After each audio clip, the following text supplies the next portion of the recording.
Oh my God. All right, Anne, tell us everything. I was born in Paterson, New Jersey. But wow. That's That's the first time I think both of us have seen that version. I have not seen that version in a really long time. Just like straw poll, have other people seen other versions of Nightbreed? Yeah, yeah. It's wild, isn't it, to see what they did to that film. You know, it's crazy. When I first read the script, I was completely captivated. I met Clive, I was completely captivated, and I went and I shot this film, and I came back from England and Calgary, and I said to all my friends, I filmed modern mythology, and it was so clear on the page, and it was so clear in the film process, and then it opened. And all my friends just kept going, you do know what mythology is, don't you? And I was like, yeah, I do. And that wasn't it. That wasn't it. That wasn't it. That was not the film that I had signed up for. That wasn't the film we did. And it was only after Russell Charrington and Mark Miller, with Clive's permission, started to put together the cobbled footage and first showed it. I think it was in 2012, the Cabal cut, which was 3 hours long. It was wild because it was put together with all sorts of footage that, you know, some of it was on VHS in Clive's house in Beverly Hills that, like, Mark had found. There was, like, you know, little bits in desk drawers and things, and there were fragments of the Cabal cut that were so grainy they looked like pornos. I mean, but it was there. The story was back. You know? Can you talk a little bit about what that mythology was, and, you know, especially at the very beginning of your involvement with the project? What was it that so struck you? I'm a student of classics and anthropology, and I've always loved mythology. And for those of you who have just seen that, I'm sorry. But for those of you who have seen the Cabal cut, the director's cut, and various versions, to me, when I first read the script, it had so many echoes of, and that's why I'm so thrilled that, you know, we're talking about labyrinths in relation to us and Jordan's films, because so much of this was, to me, Odysseus. It was a journey, but mostly for me, for the character of Laurie, which you will see if you go and find it on streaming. Laurie does more. Tubi. Laurie doesn't just go away. Laurie also sings. She does things. She's much more active in the original iteration and the later iterations. To me, so much of it was about Theseus and the Minotaur. Theseus, who was the son of Poseidon, he didn't even know he was a god. He didn't know he was immortal. He lived on Earth, and he was sent into the labyrinth to kill the Minotaur. It's a crazy story, but the Minotaur was also a deeply sympathetic character. The Theseus had no idea that he was meant to unite the tribes of the Attic peoples and bring them all together. But in the middle of all that, there was also Ariadne, the daughter of King Minos, who fell in love with Theseus.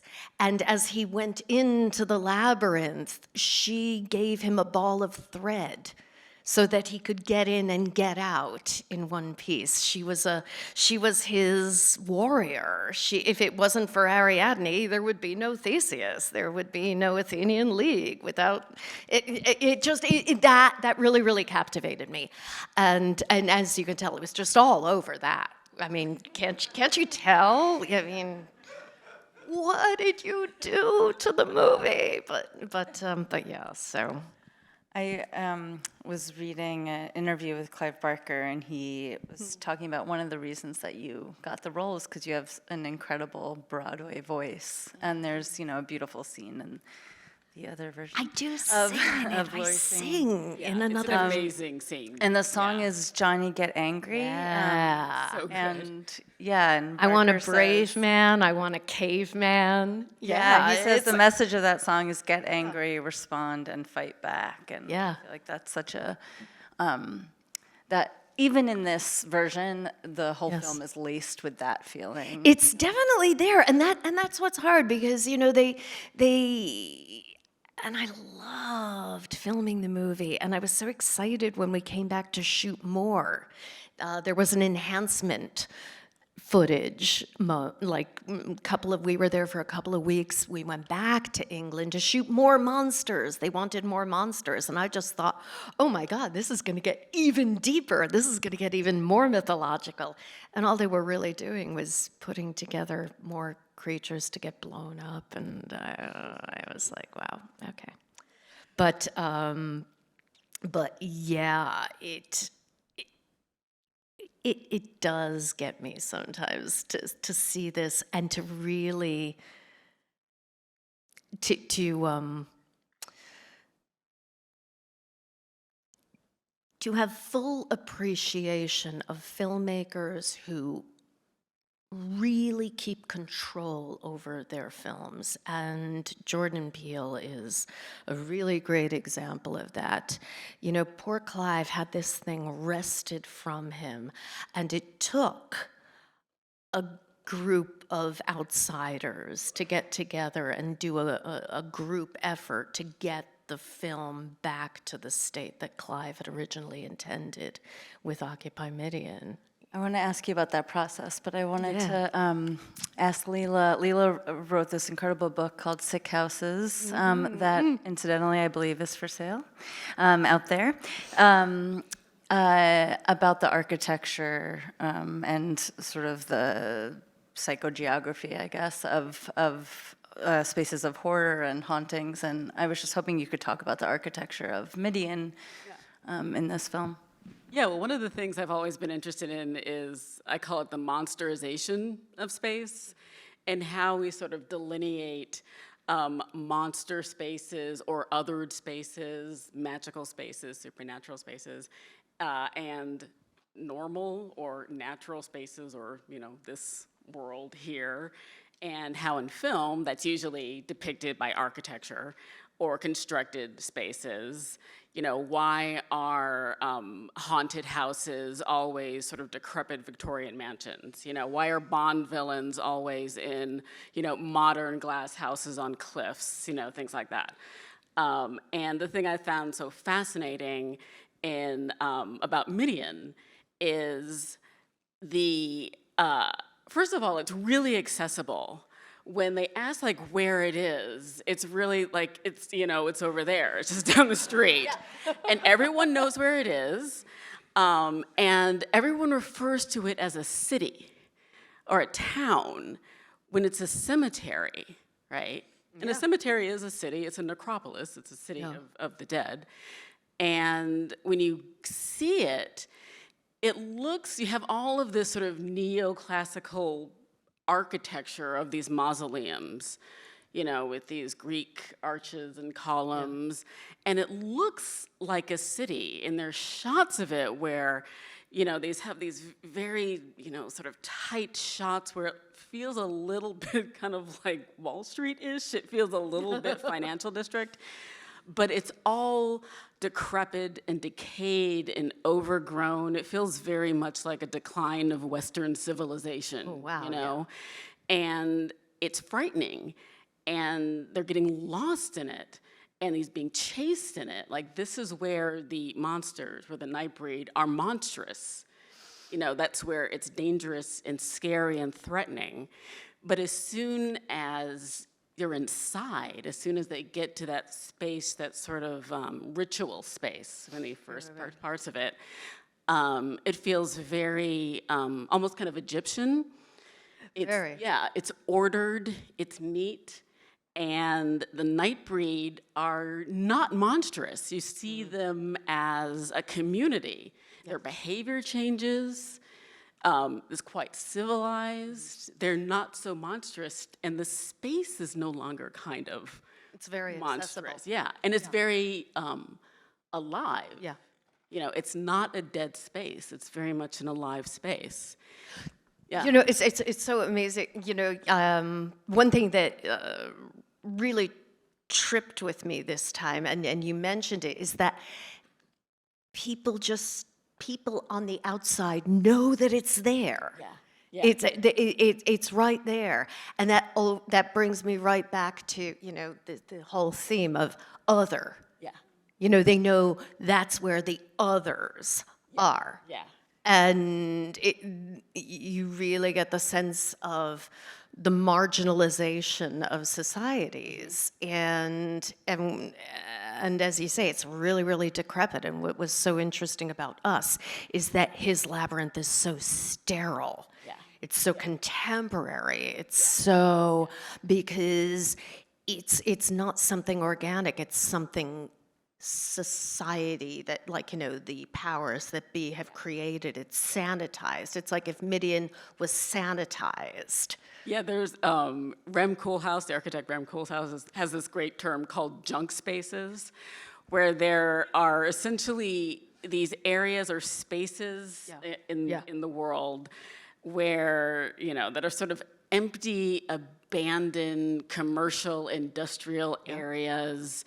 And, it's sort of abandoned malls or hallways that are no longer in use, in basements and crawl spaces and things like that, that are part of our sort of commercial space that are no longer in use. It's sort of a kind of failed, capitalist architecture, sort of just left to die. Yeah.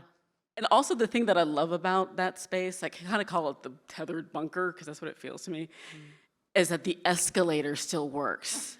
It's kind of abandoned, but I just keep imagining that escalator has just been running for decades with nobody going down it or up it.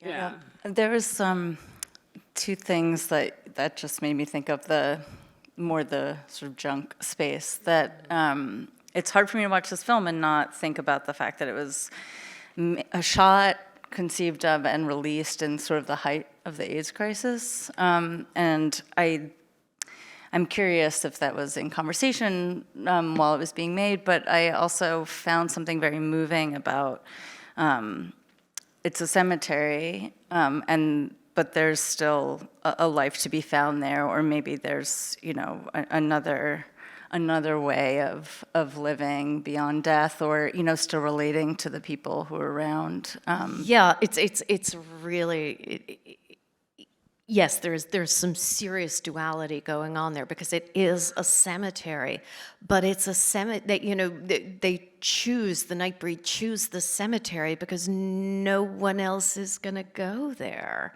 It's the only place where they can be. There's so much life there. And as far as the AIDS crisis, I mean, there's so much persecution. Right. It's a running theme. The racism, the the persecution, the constant trying to suppress the other. The other thing I was thinking about today in our, I'm assuming there's some commie corridor residents in this audience, but in the day of our socialist New York City dawn, I just kept thinking about how, like, Yeah. you know, the rhetoric is, you know, New York City is a dangerous place, it's a filthy place, it's full of monsters, and that's actually like the beautiful thing about New York, yeah, and like the things that's actually dangerous in this city is the same thing that's dangerous in Midian, which is the cops, which is the military. You know, the priest is kind of useless, but that's. But I just was feeling this like, oh, this is what true, full lives of places that take care of each other are, places of monstrosity, and I am thrilled to be in it. Yeah. And that really was a big thing that led to the director's cut getting done. Yes, I would love. Yeah. Right around the time that the Cabal cut was released. It was the first convention I'd ever gone to. I'd never been to a con. I was so nervous. I was like, oh my God, oh gosh, what's it gonna be? But I had been actively participating at Occupy Wall Street, which, you know, was just massive, you know, community uprising against the oppressor. And I cooked for them. I worked in the People's Kitchen. I learned how to make food for 500 people, and that's a nice skill. But when we saw the Cabal cut, we were all kind of blown away. We all just went, what do we do? What can be done? How can we get this done? Do we have the power? And I said, you know, we need to do a grassroots movement. We need to get people galvanized. If there are enough people galvanized, intent, focused on just one goal, everything else is possible. Focus on one thing. Let's occupy Midian.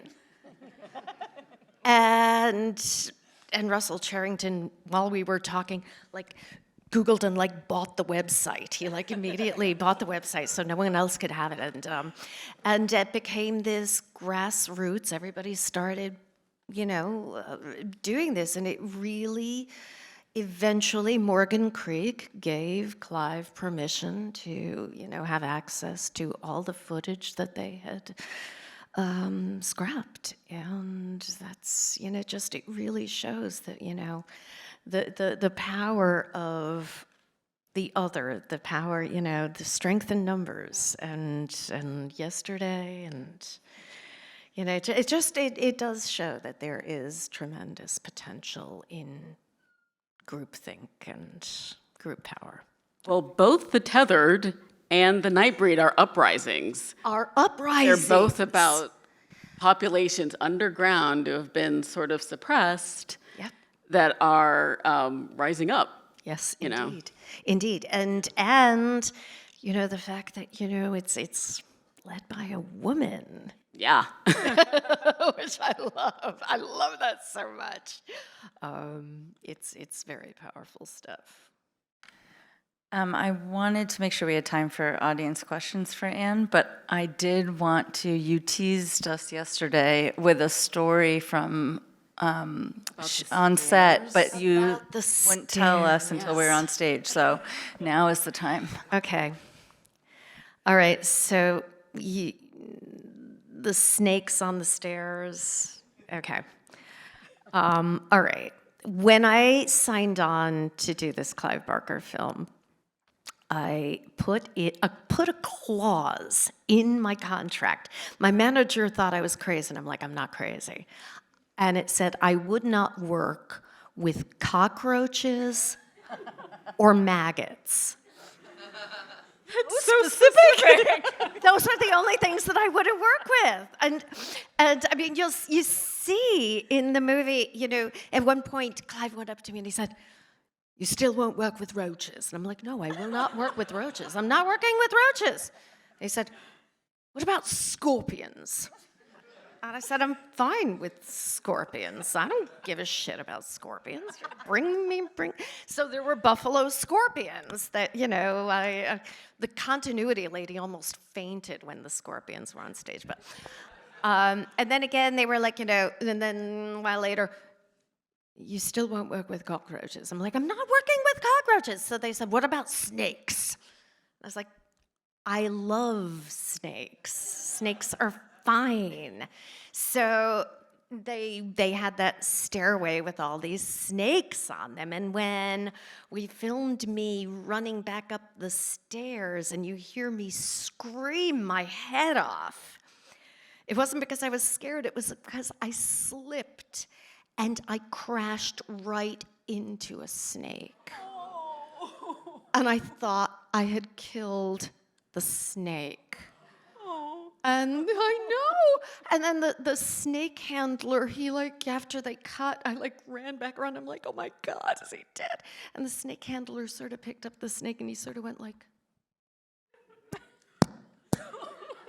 And the snake sort of came around. And I was like, oh, thank God.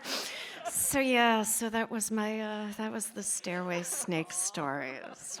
No animals were harmed in the making. No animals were harmed, and they only through the grace of God, because, oh my God, I thought I killed that goddamn snake. It was the worst.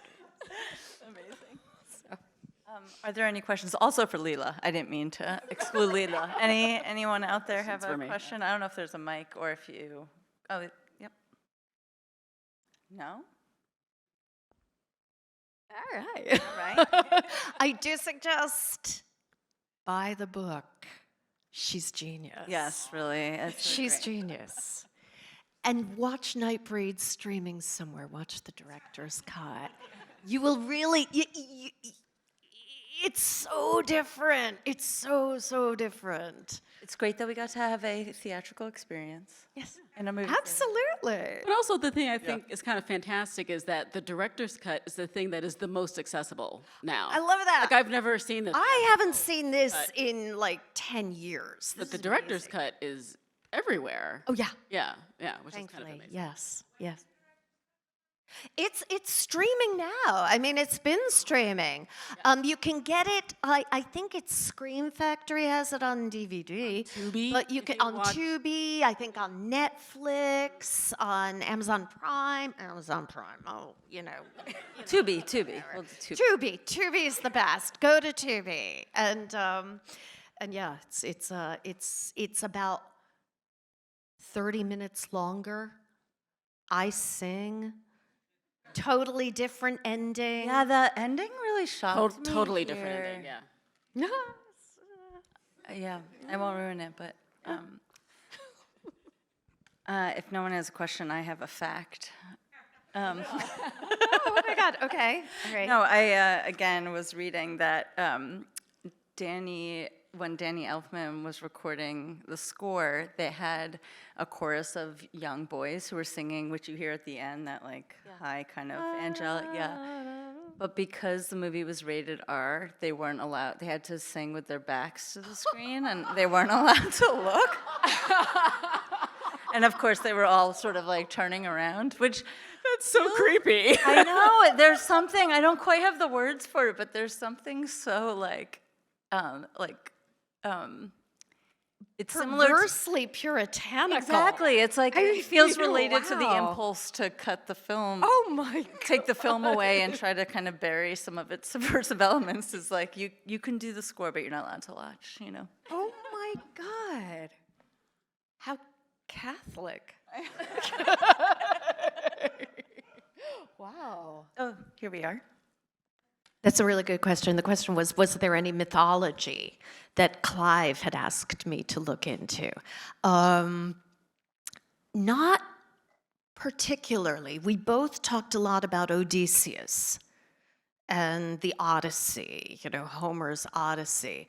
And I talked about the Minotaur, which has a lot of, the Minotaur, who is really this innocent child of King Minos' wife and the white bull that Poseidon gives her. It's a long story. It's never mind. But the day that I met Clive, we basically sat and talked all about mythology in this windowless, airless casting room. I was smoking cigarettes, Clive was smoking cigars, and the casting director was just having asthma attacks.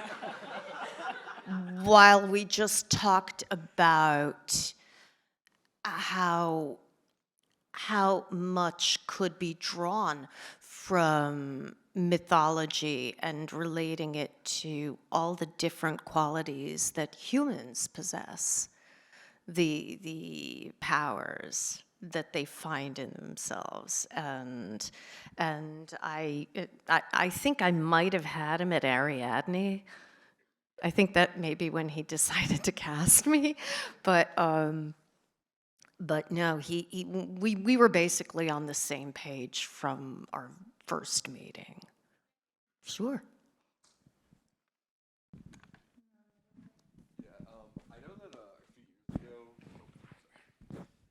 Hey, I know that a few years ago, I think Michael Dougherty was going to be making a TV show for Nightbreed, and I was wondering if I don't think it's going to happen anymore, but I was wondering if you had like heard about it, or if they had reached out to you, or if there was any involvement, and if you know anything about like what that would have been like, and like why it didn't move forward. Well, I've been pretty involved with, every iteration of the DVDs, the releases, and worked a lot. I'm very familiar with the Clive Barker podcast and everybody involved there. I think it's just, I still think eventually someone will find a way to have the continuing saga of the Nightbreed. I don't know that it's something Clive is particularly dedicated to right now. We don't know, though. I don't lose hope. I think that there's definitely lots of material there because, as we've said, it's mythology, and mythology just goes on forever. Mythology gets translated into modern tales, and, I wouldn't mind seeing a really sanitized Nightbreed. I wouldn't mind seeing Nightbreed walking around in, like, above Manhattan and not in the subways, But yeah, I don't know that anything will happen. I hope. So. What was it like having David Cronenberg as a scene partner? Isn't that funny? Yeah, David was interesting. It's so funny that Dead Ringers is following this because I actually did the real thing with Jeremy Irons on Broadway. He played my dad in the real thing. So it's like, the next is like a Jeremy Irons, David Cronenberg thing. David was really cool. Back in like 1988, 89, I think we filmed this, he was quixotic insofar as we shared cars. We shared a driver to go to Pinewood because David was only there for short periods of time. And he was the first person I ever knew to get in the back seat of a car and use a seatbelt. We didn't use those back then. We didn't use them. But David did in the back seat. And I learned later. Heartwarming. Isn't that bizarre? But then he sort of explained he liked to race cars, so maybe that was part of it. I don't know. But he was also, while he was filming Nightbreed, he was also doing a lot of reading and prep on filming Naked Lunch, which is a great film. So he was a really great guy. Little weird. How could he not be weird? I was David Cronenberg, but a really, really nice guy. I think we have time for one more, so. And I don't have any more facts. There we go, over there. Hi, this is kind of like an open-ended question, but if you have any more like psychogeography thoughts about like maybe other Clive Barker properties, I feel like the labyrinth shows up a lot, like in Hellraiser and like Midnight Meat Train, but like in different iterations. So I don't know how familiar you guys are with the other Clive Barker works, but do you have any thoughts on that?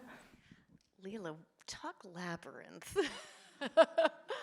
I mean, specifically just Clive Barker films, or what? Or yeah, I mean, it's interesting. The one movie that I was thinking of, I don't know if it's so much labyrinth. I mean, it's labyrinth-ish, but I was thinking a lot about The People Under the Stairs with this. One, because it is an underground sort of captive space with an oppressed people, and it is a maze, a kind of constricted maze within a house, you know.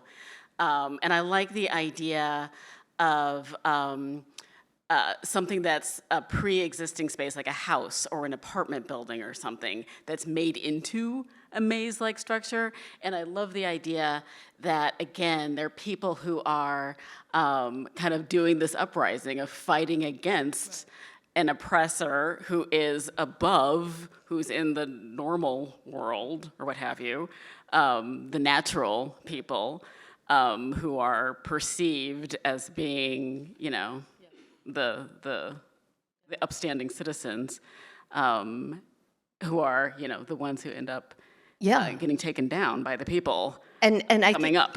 I think that in Clive's work, Yeah. that is, I mean, especially, I mean, Hellraiser is an easy, easy but not, because the idea of the mazes, the labyrinth, the house that breaks open to hell. Yeah.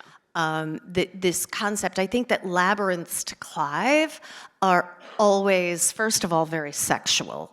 Everything is always going back into the cerebral, back into the cellular. Metaphorically cellular, metaphysical cellular, and physical cellular. And it was one of the things that kind of freaked me out about that short film that we saw before this. You know, this idea of there were these grids that were just people, past everything. Everything was human. Everything was connected. And I think that that's a lot of what labyrinths.